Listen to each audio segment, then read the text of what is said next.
This individual is talking about manifesting through garbage days. I really like this one.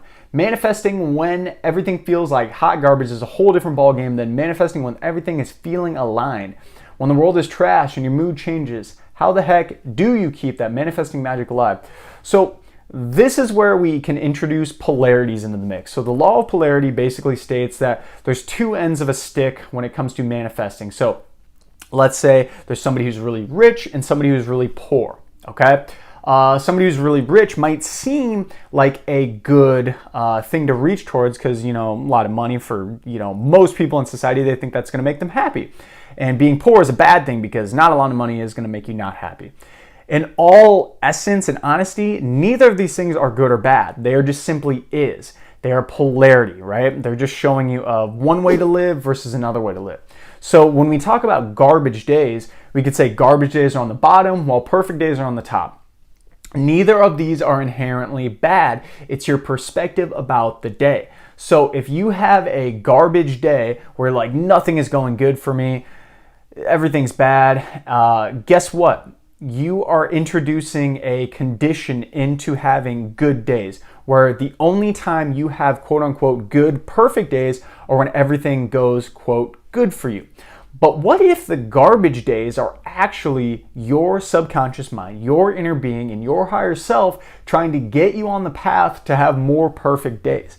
This is how I have looked at basically every single aspect of my life. Is every single thing that happens to me, every single second of every single day is for my greater good. I just got my tires popped out when I was going to the store. It's for my greater good. I don't know how or why, but I will find out soon enough. So I'm going to have a positive attitude about this because if I have a negative attitude, that's going to lower my vibrations and ruin the rest of the day.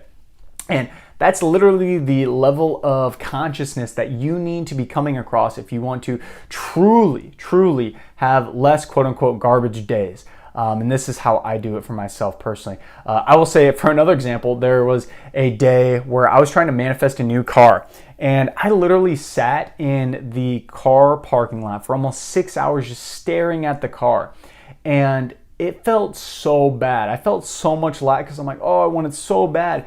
And what I learned from that day is that it seemed like a garbage day at the time, but what I learned is that I was manifesting terribly wrong there. Manifesting should be light, fun, and easy, and that was not light, fun, or easy. It was extremely desperate, and it made me feel like complete trash. So that day was not garbage. That day was a huge learning lesson of how to actually manifest better and has catapulted my manifestations rapidly into the future. So reframe those garbage days into their days that are actually even better than my normal days because they're going to teach me more stuff about how to be a better person, have unconditional love and happiness regardless of the outcome, and to just feel better throughout the day. So drop a like if that gave you some good knowledge.